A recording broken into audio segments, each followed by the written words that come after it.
And now, let's bring out our special guest.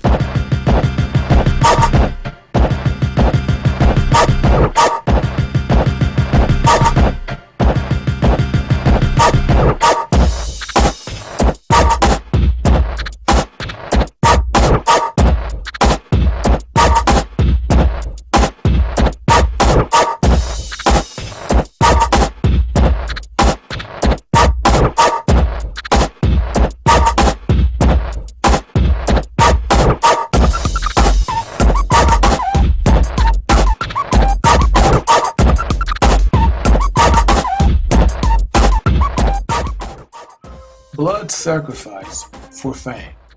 A lot of you won't get this, but those of you who are up on entertainment already know the truth. Let's talk about Prince starting off.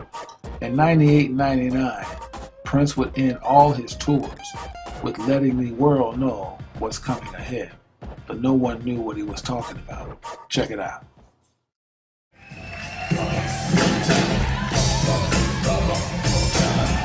We got one more, and we're gonna get out.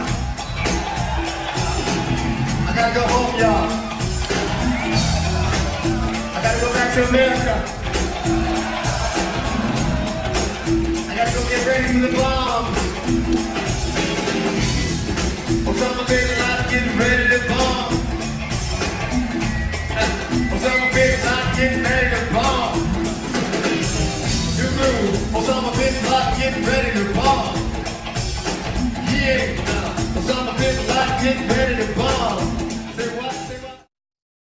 Now you tell me, how do Prince know about the bombs 2 to 3 years ahead of time, when Al-Qaeda and Osama bin Laden weren't even talked about until the bombs and the towers actually went down?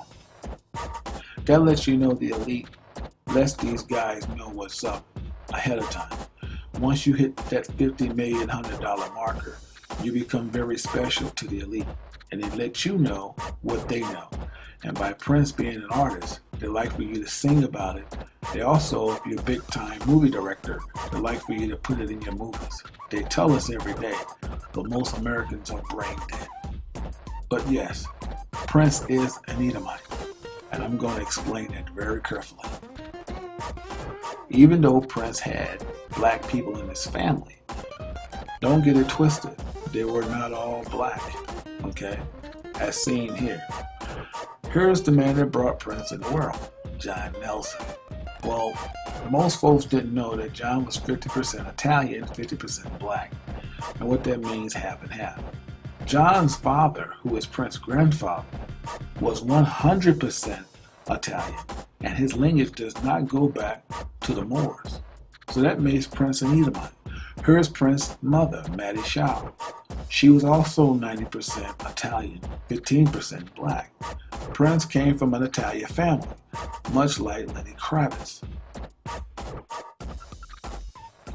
Prince's father is not an Israelite.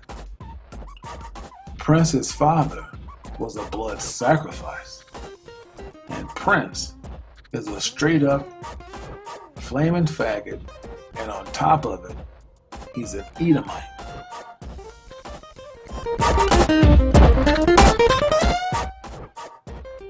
Prince's father dies. The sacrifice is fulfilled. Let's turn the tables. Let's talk about Aaliyah. A lot of folks want to believe that Aaliyah was our angel. I'm sorry to inform you, she wasn't. The truth on why Aaliyah died, her death was planned out by someone who loved her and needed her for his own blood sacrifice. Now, Aaliyah was not as innocent as people play upon. There's a lot of things that Aaliyah was involved in.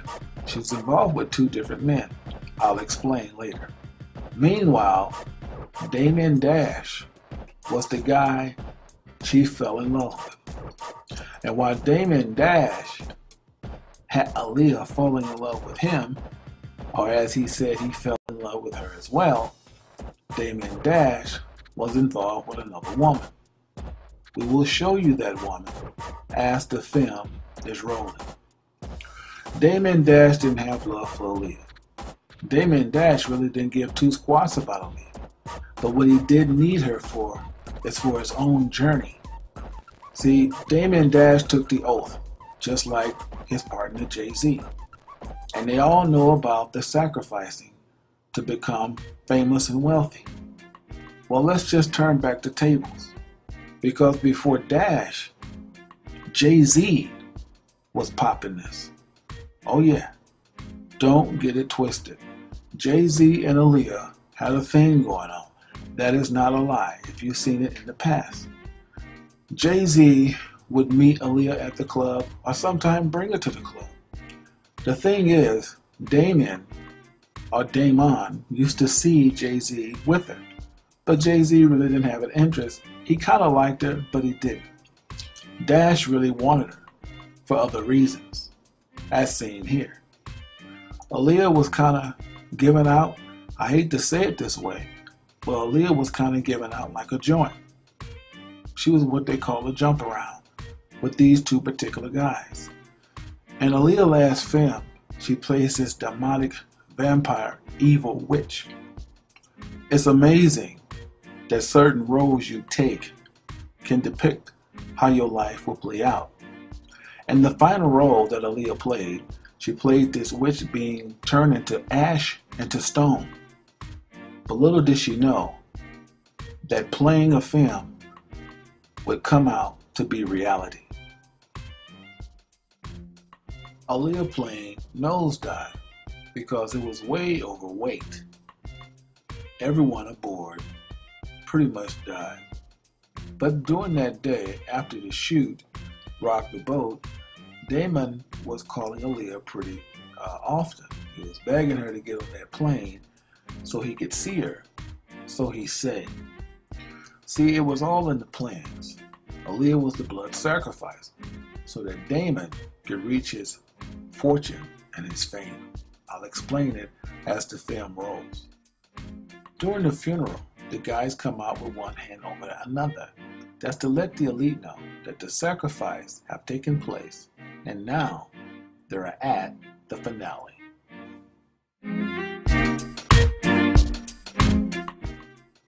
Rachel Roy is well aware of the sacrifices that goes on in Hollywood.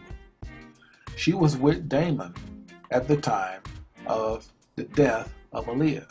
See, he met her as an intern working for Rockaware, fell in love with her, even impregnated her in 1999, about the same time he met Aaliyah.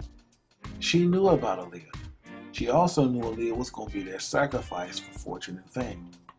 When Aaliyah passed, he got back with Rachel, but did not marry her till 2005.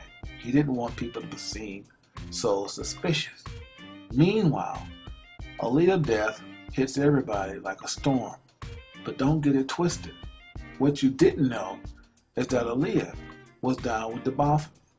Now, she wasn't down with the sacrifices, especially if she knew she was going to be sacrificed.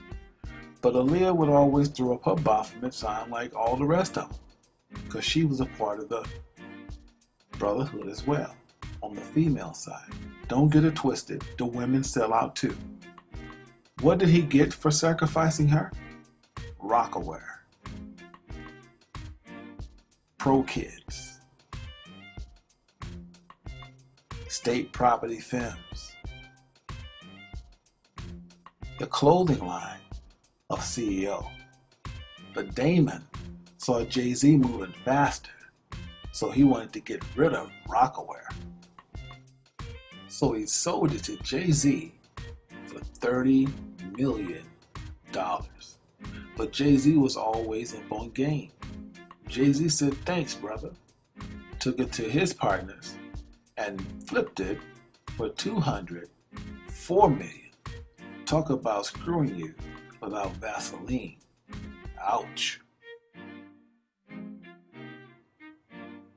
Damon seen Jay-Z moving in the fast lane, so Damon would have secret talks and try to work out a distribution deal behind the elite's back. Jay-Z went and told leaders of the Boule this would make Jay trustworthy and give much wealth for his snitching.